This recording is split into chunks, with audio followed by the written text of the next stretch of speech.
What's up, guys? It's Bart Hanson here from CrushLivePoker.com, and I want to go over a nicely played hand by a Crush Live Poker subscriber, and this was played over on the Stones Live Poker stream. If you're not familiar with Stones Live Poker, they stream live cash games every Monday, Wednesday, and Saturday from 6:30 p.m. to 10:30 p.m. Pacific time in the Sacramento area. One of the nicest card rooms that I've ever been at. Really, really nice place, really nice people that work up there. And I want to do something a little bit different today. I'm going to sort of go over, or we're just going to show one quick hand and show how important it is to sort of pay attention to what's going on at the table and how that might lead you to some decision making in future hands. Scott with the queens here.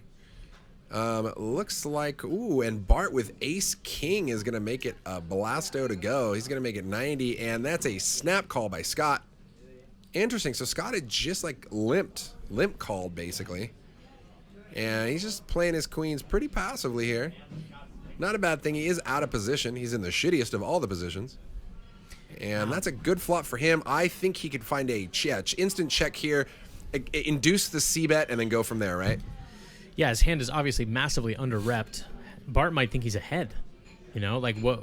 I guess, well, he's going to have a little bit of alarm bells now that Scott has called here on flop. So 4 of hearts here, by all intents and purposes, a brick in this hand. I got to think that this is definitely not either player's range, and it does go check behind, so Scott should be feeling really good about his hand at this point.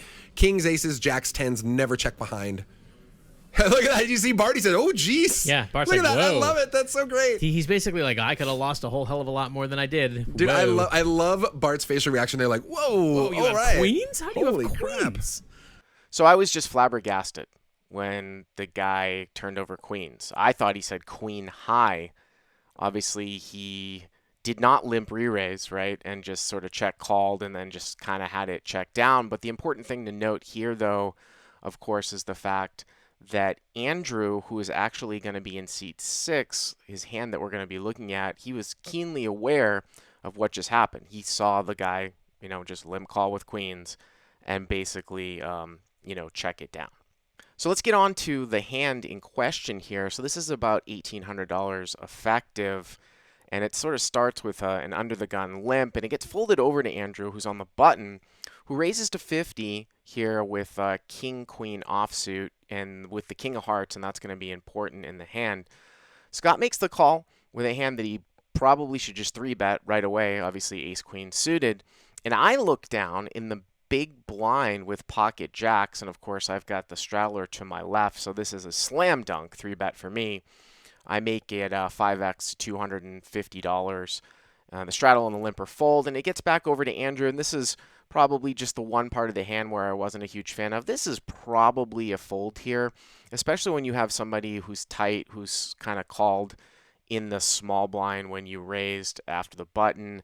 King, queen off, not necessarily a hand that you're going to defend with. If you had just opened the button and then somebody in the blind 3-bet, I think you can defend. I mean, possibly Andrew might have thinking that I was just squeezing and thought that Scott would fold a lot, but it was pretty borderline here. Pre-flop, but not a huge mistake. Obviously, if he opens like king queen from like under the gun, somebody calls and then I 3-bet, it's an easy fold. But he's going to have relative position, throughout the whole hand. So he decides to call, and Scott also calls. So we go to the flop, obviously 3 ways, and I've got pocket jacks.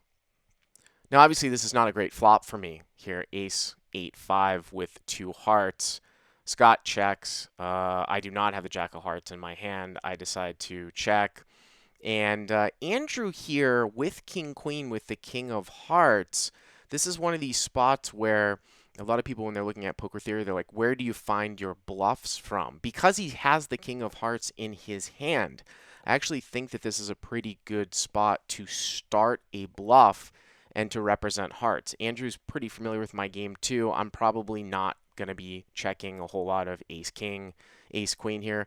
Maybe sometimes, weak aces, but if I do have a higher concentration of like 10s plus, it's really difficult for me to continue on.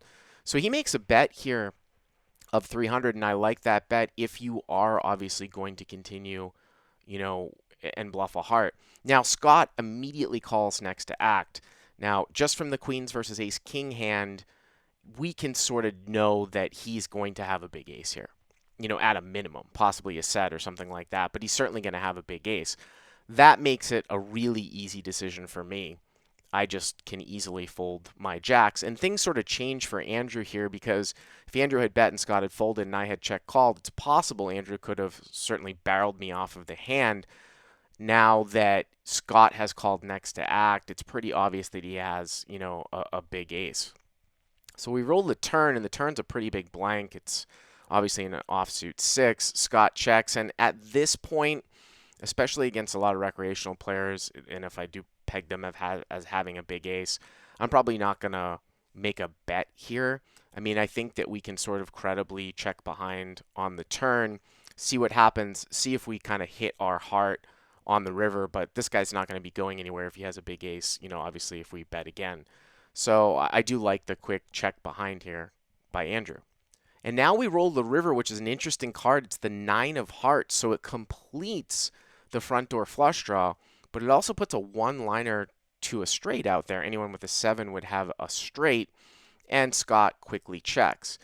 And this is really kind of a spot where if you are going to start this bluff and the hand goes down in this fashion and you've got the king of hearts, especially if you think your opponent is going to have a big ace and maybe not ace king if you didn't 3-bet pre-flop, this is definitely got to be a bluff. Now, I would have liked to have seen, or I would have been more comfortable bluffing if the river had been some other heart that was not a one-liner to a straight, because you become very polarized here if you do bet this card. If you're Andrew, I mean, you are basically representing a flush. It's really hard for you to have 7s in your hand. It's possible you might have ace 7 suited if that was defended. Pocket 7s, again, that would be like a hand that you're sort of starting a bluff with, but if you were starting a bluff with 7s, you would probably bet the turn when you picked up open-ended. So at this point, when you get there, the question is, how much would I bet with a flush? Now, in sort of optimal play where people are defending with sort of the correct types of ranges, in order to make your opponent be indifferent, you might actually want to choose a really large sizing here and really polarize, maybe like a pot sizing. Make ace-queen indifferent to calling. But in live play where you have a pretty good idea of someone's specific range and you don't think that they're necessarily going to defend in an optimal sense, they're just sort of looking at their hand, we want to make it a bet that sort of gets the job done and get somebody to fold an ace and also kind of looks like a value bet. And here, with the pot being like 1,400, probably like a half to a 2/3 pot size bet here, which is exactly what Andrew did.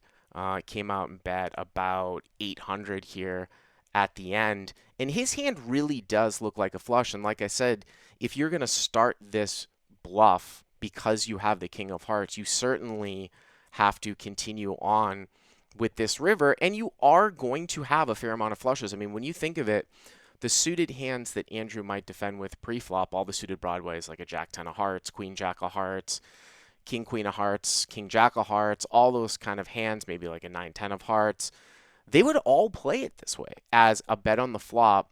Then the next to act guy calls a check back on turn to try to hit your hand. And then you take a card and you hit it and you bet for value. And, unless Andrew was turning some sort of weaker ace into a bluff, it's hard really to find the bluffs here that he has unless he's got like a total airball type of hand.